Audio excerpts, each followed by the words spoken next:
Good morning to all. आज हमारी दोहरा लेखा प्रणाली जर्नल एंट्री की लास्ट क्लास है, 18वीं क्लास है और हमने आपको कुछ क्वेश्चन दिया हुआ था लास्ट क्लास में। आज हम देखेंगे क्वेश्चन नंबर 22 ना। और सबसे पहले आप लोगों से मेरा निवेदन है कि जो आपको होमवर्क दिया जाता है तो उसको करना ज़रूरी है, ठीक है, अन्यथा आपके ऊपर फाइन लगाना चालू कर दूंगा मैं ऑनलाइन क्लास पर भी। यदि आप हमें टाइम टू टाइम अपना होमवर्क करके नहीं भेजेंगे तो आप पर फाइन लगेगा। तो देखें आज का हम क्वेश्चन नंबर 22वां, इसके बाद आज आपकी लास्ट क्लास है। तो क्वेश्चन नंबर 22वां देखते क्या लिखा। संजीव कुमार की पुस्तकों में निम्नलिखित जर्नल प्रविष्टियां कीजिए जबकि उनका व्यवसाय राजस्थान से संचालित होता है। तो यहाँ पर अपन को देखना है कि व्यवसाय कहाँ चलता है, राजस्थान। अब राजस्थान के अलावा जो भी लेन देन होगा वो IGST में आएगा, ठीक है, मतलब राजस्थान के बाहर उत्तर प्रदेश, मध्य प्रदेश जो भी है वो IGST लिखेंगे हम उसके लिए। तो CGST व SGST 9% प्रत्येक के हिसाब से दे है। अब पहले हम फॉर्मेट बना लेते हैं, यहाँ पर प्रारूप खींच लें इसका।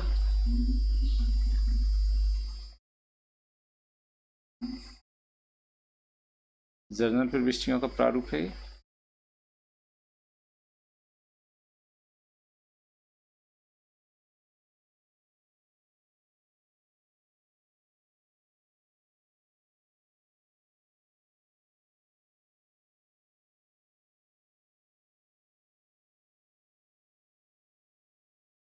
यहाँ पर क्या है, जर्नल प्रविष्टियां।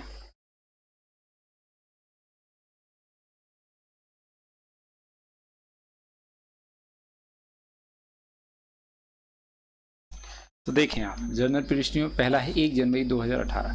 यहाँ पर लिखते हैं 1 जनवरी 2018। देखेंगे क्या है, व्यापार प्रारंभ किया रोकड़ द्वारा 10 लाख रुपए।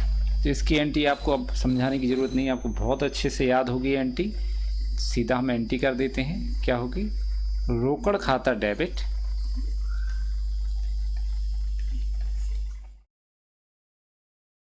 पूंजी खाते से।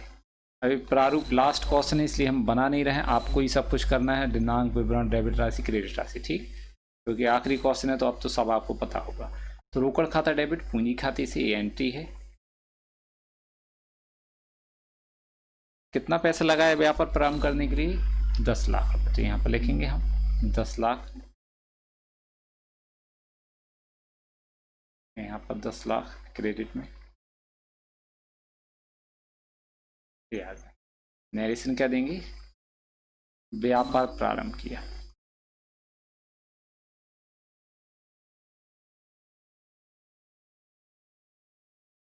चले दूसरा पॉइंट देखेंगे, मध्य प्रदेश के भगवान दास से माल खरीदा। अब ये ध्यान रखना, हम माल कहाँ से खरीद रहे हैं, मध्य प्रदेश से। उधार माल खरीदा क्योंकि व्यक्ति का नाम दिया है, ठीक है, और हमारा व्यापार कहाँ चलता है, राजस्थान में। तो जब हम दूसरे स्टेट से माल खरीदते हैं या बेचते हैं तो फिर उसमें IGST आता है ना। CGST और SGST की जगह पे क्या आता है, IGST। और IGST कितना आएगा भाई, 9% CGST आएगा। यहाँ पर हम लिख देते हैं 9% CGST का प्लस 9% SGST, मतलब टोटल 18% आएगा IGST, ठीक है, ये ध्यान रखेंगे आप। तो यहाँ पर क्या किया अपन ने, मध्य प्रदेश के भगवान दास से माल खरीदा। तो माल खरीदने की एंट्री उधार लेन देन है तो क्या होगी, क्रय खाता डेबिट भगवान दास के खाते से। ये एंट्री आपको पता है ना, सीधे अपन यहाँ एंट्री करेंगे क्योंकि आखिरी क्वेश्चन है, इस बार हम आपको वर्किंग नोट नहीं कराएंगे। एंट्री क्या करेंगे, क्रय खाता डेबिट और भगवान दास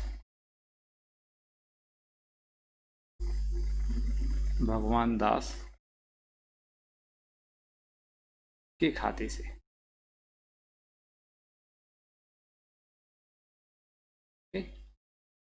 अब इसमें क्योंकि हमने IGST है ना, दूसरे प्रदेश से माल खरीदा है तो यहाँ पर CGST और SGST नहीं आएगा। यहाँ पर हम लिखेंगे इनपुट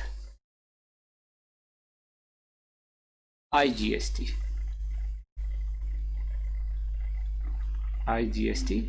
खाते से, सॉरी, खाता डेबिट।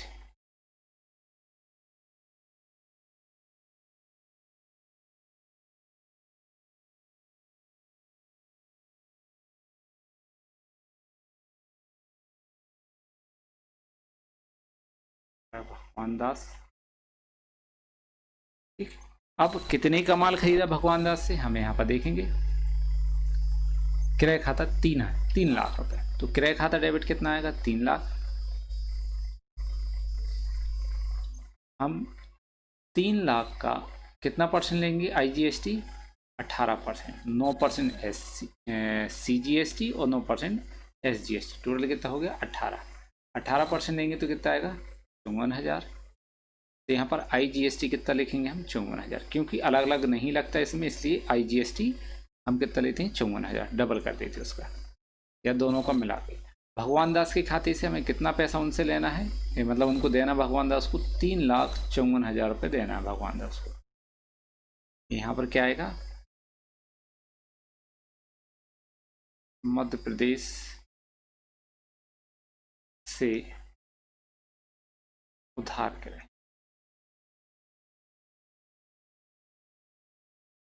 ठीक है,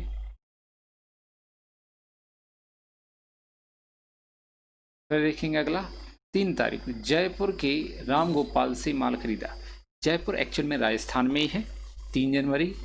ठीक है, यहाँ पर लिखेंगे हम 3 जनवरी। माल क्या किया हमने, जयपुर के राम गोपाल से माल खरीदा, उधार क्रय है, उधार माल खरीदा। तो यहाँ पर हम एंट्री करेंगे क्रय खाता डेबिट, क्रय खाता डेबिट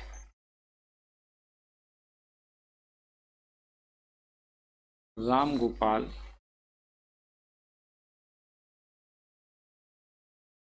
के खाते से।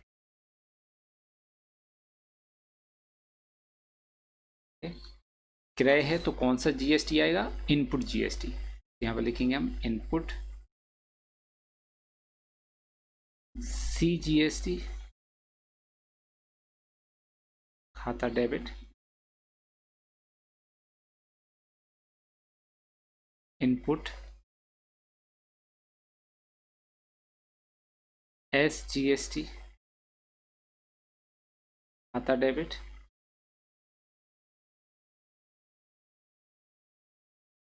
ठीक है, तो कितने का माल खरीदा है ये देखेंगे हम राम गोपाल से 50,000। 50,000 का हम लेंगे 9% CGST, 9×45, 9% SGST कितना 45। तो यहाँ पर कितना आ जाएगा राम गोपाल के खाते से 59,000 उधार क्रय।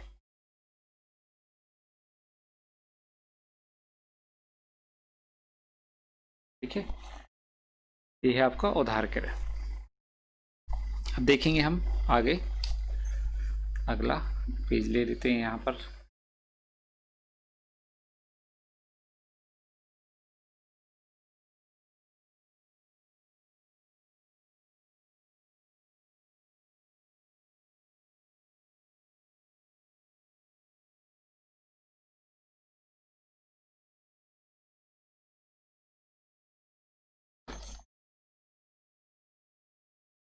आठ जनवरी उत्तर प्रदेश के राजेंद्र को माल बेचा। देखो उत्तर प्रदेश राजस्थान में तो है नहीं, अलग है।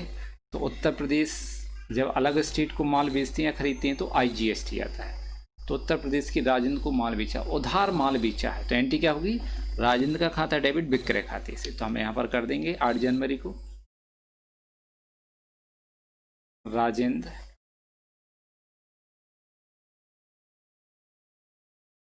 का खाता डेबिट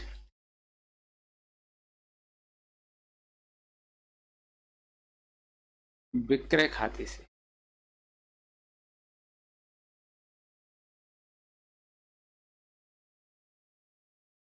विक्रय खाते, अब माल बेचा, विक्रय में माल जा रहा है तो क्या आएगा आउटपुट GST। तो यहाँ पर लिखेंगे आउटपुट CGST खाते से और आउटपुट SGST खाते से। ठीक है, देखेंगे कितने का माल बेचा है, तो यहाँ पर देखेंगे हम 8 जनवरी को 4 लाख का। तो 4 लाख, सॉरी, किसको माल बेचा था अपन ने? उत्तर प्रदेश के। तो यहाँ पर SGST और CGST नहीं आएगा, आउटपुट IGST आएगा सिर्फ। तो मिटा देते हैं, क्योंकि भाई उत्तर प्रदेश अलग है, राजस्थान अलग है। तो यहाँ पर CGST और SGST नहीं आएगा, सिर्फ क्या आएगा? IGST। IGST इंटीग्रेटेड टैक्स होता है ना।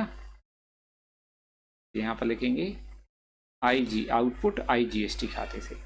अब कितने का माल बेचा अपन ने? 4 लाख का। तो यहाँ पर लिखेंगे हम विक्रय कितना है? 4 लाख। 4 लाख का फिर से कितना निकालेंगे हम? 9% SGST के, 9% CGST, मतलब टोटल 18% निकालेंगे हम 4 लाख का। तो कितना? 18 चौको 72,000। तो यहाँ पर राजेंद्र का खाता डेबिट, इससे अपन को कितना पैसा लेना है? 4,72,000। 4,72,000। यहाँ पर हम क्या लिखेंगे? यूपी में उधार विक्रय।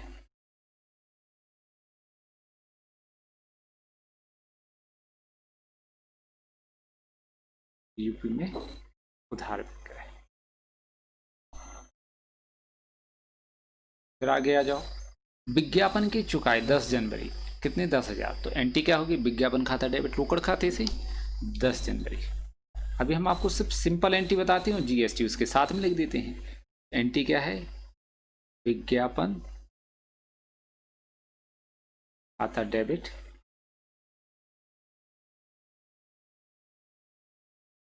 रोकड़ खाते से। अब हमने आपके लिए क्या बताया था भाई? कि जहां पर खर्च हो, जहां पर आय हो, वहां पर GST लिखा। खर्च डेबिट है तो यहां पर GST कौन सा आएगा? इनपुट। इनपुट CGST खाता डेबिट, इनपुट SGST खाता डेबिट, विक्रय रोकड़ खाते से। तो विज्ञापन कितना है? विज्ञापन के कितने? 10,000। यहाँ लिखेंगे हम विज्ञापन 10,000। 9% निकालेंगे हम इसका। CGST 10,000 का 9% 900। SGST भी कितना आएगा? 900। टोटल कितना आ जाएगा? 11,800। विज्ञापन की दी है, नरेशन क्या आएगा? विज्ञापन की दी है।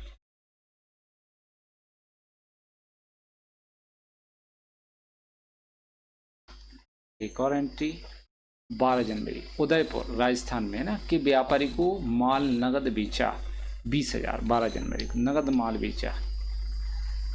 12 जनवरी नगद माल बेचने की एंट्री क्या होगी? रोकड़ खाता डेबिट,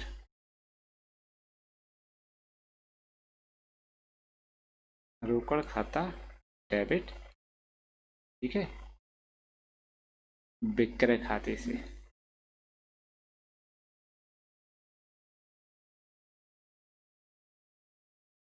कितने का माल बेचा है? 20,000। अब हमें यहाँ पर GST लगाना होगा, तो क्या लिखेंगे? विक्रय के साथ कौन सा GST आता है? आउटपुट, क्योंकि माल जा रहा है। क्या लिखेंगे? आउटपुट CGST खाते से,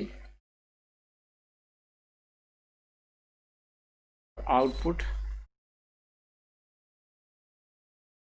SGST खाते से। 9%, 20,000 का 9%, 1,800। इसका भी कितना आ जाएगा? SGST 1,800। यहाँ पर कितना आ जाएगा? 22,800। ठीक है। नगद विक्रय, नरेशन क्या लिखेंगे? नगद विक्रय। अब हम समायोजन करेंगे, ठीक, GST का समायोजन। तो यहाँ पर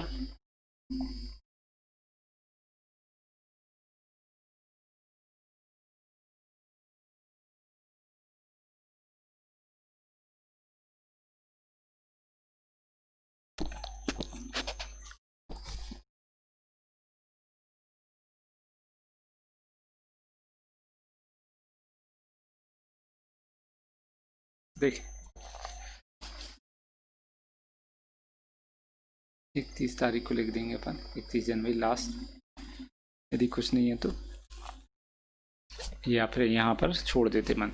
अब हमें समायोजन करना तो हम वो देखते हैं पहले। देखो ध्यान से, आईजीएसटी का हम समायोजन कर लेते हैं पहले। तो देखो इनपुट आईजीएसटी कितना है, 54,000, ठीक है। अब देखो आउटपुट आईजीएसटी कहाँ है और कहाँ पर है इनपुट आईजीएसटी, तो ये है आउटपुट आईजीएसटी कितना है, 72,000। तो पहले हम 54,000 को 72,000 से समायोजन कर देते हैं, ठीक है। यहाँ पर हम देखो एंट्री क्या करते हैं, जो आईजीएसटी है, ठीक, इनपुट मतलब डेबिट है, और आउटपुट, इनपुट कितना है 54,000, आउटपुट कितना है 72,000। तो हमें यहाँ पर एंट्री क्या करेंगे, जो डेबिट होता है उसको क्रेडिट कर देंगे। तो यहाँ पर हम 54,000 का समायोजन करेंगे पहले, ठीक है। बचेगा कितना अपना 18, इसको हम बाद में देखेंगे, पहले हम 54,000 का करेंगे। तो यहाँ पर एंट्री लिखेंगे आउटपुट आईजीएसटी खाता डेबिट, आउटपुट इनपुट आईजीएसटी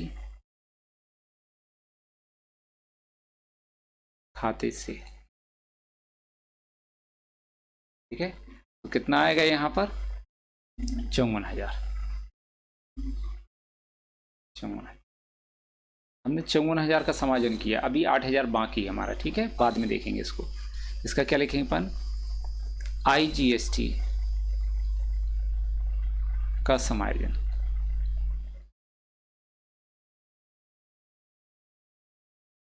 ये अपन ने आईजीएसटी का समायोजन कर दिया।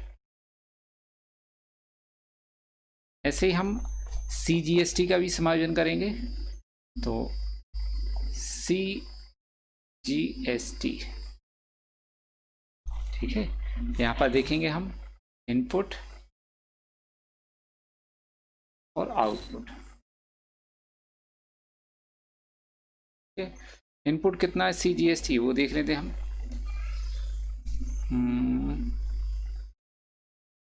यहाँ पर इनपुट सीजीएसटी 4,900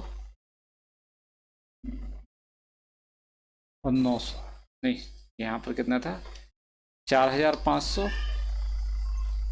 और 900, तो कितना आ जाएगा 5,400। और देखेंगे बस ये कितना है 5,400 सीजीएसटी इनपुट। तो आउटपुट भी कितना, अब आउटपुट देख लेते अपन, आउटपुट कितना है, आउटपुट कितना दिया है,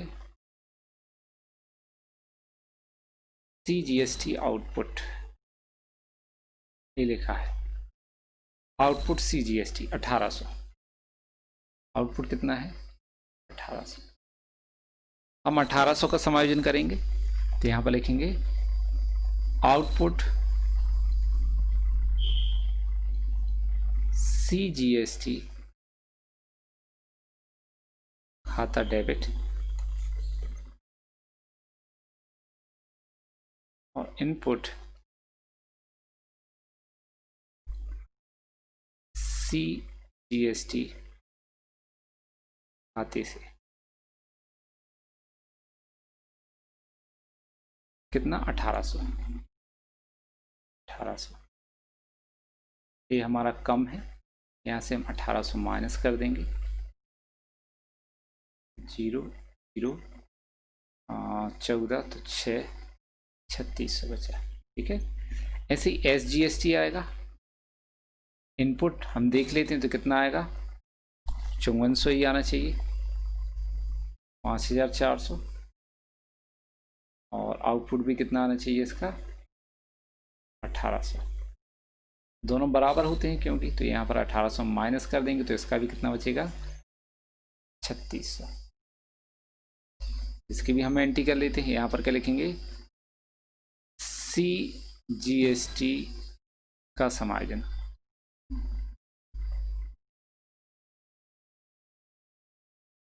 ये वाली एंट्री। अब अगला SGST का करेंगे तो आउटपुट SGST खाता डेबिट,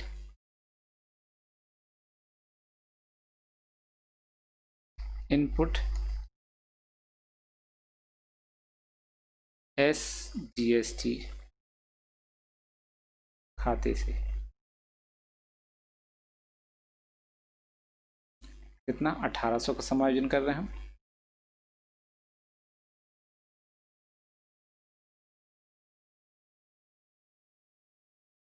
SGST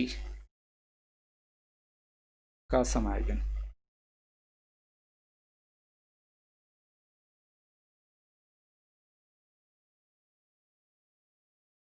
SGST का समायोजन।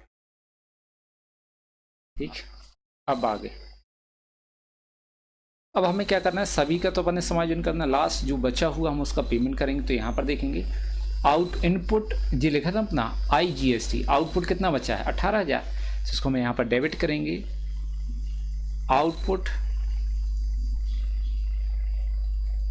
IGST खाता डेबिट,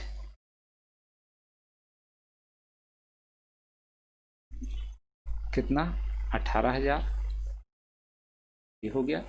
अब यहाँ पर कौन सा इनपुट बचे हैं, दोनों, आउटपुट तो है नहीं है, तो लिखेंगे इनपुट CGST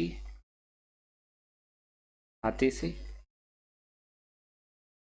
कितना बचा है 3600, इनपुट SGST खाते से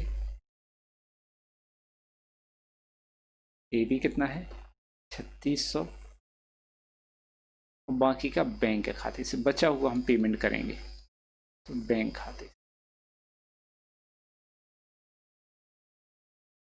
18,000 में से 7200 माइनस कर देंगे तो बचेगा कितना 10,800। ये है GST का समायोजन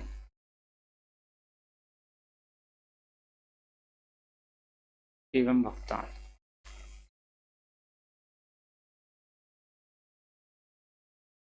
ठीक है, तो ये आपका क्वेश्चन कंप्लीट हुआ। यदि आपको कोई डाउट है तो आप मुझे कॉल करके पूछ सकते हैं। ठीक, लेकिन होमवर्क जो हम देते हैं उसको आपको नहीं पूछना है, आप तो पहले पूरा क्वेश्चन सॉल्व कर लें, उसके बाद जब हम आपको कराएंगे, आप है ना, भेजने के बाद, हमें व्हाट्सएप पे भेजने के बाद आप पूछ सकते हैं। तो यहाँ पर देखेंगे आज का ये होमवर्क आपको 23वां क्वेश्चन है, ये आपका लास्ट क्वेश्चन है, ये आपको करके 100% आपको भेजना है। और अब हम अगली क्लास में क्या देखेंगे, नया चैप्टर। थैंक यू, आज यहीं ख़त्म करते हैं, बाकी हम कल देखेंगे।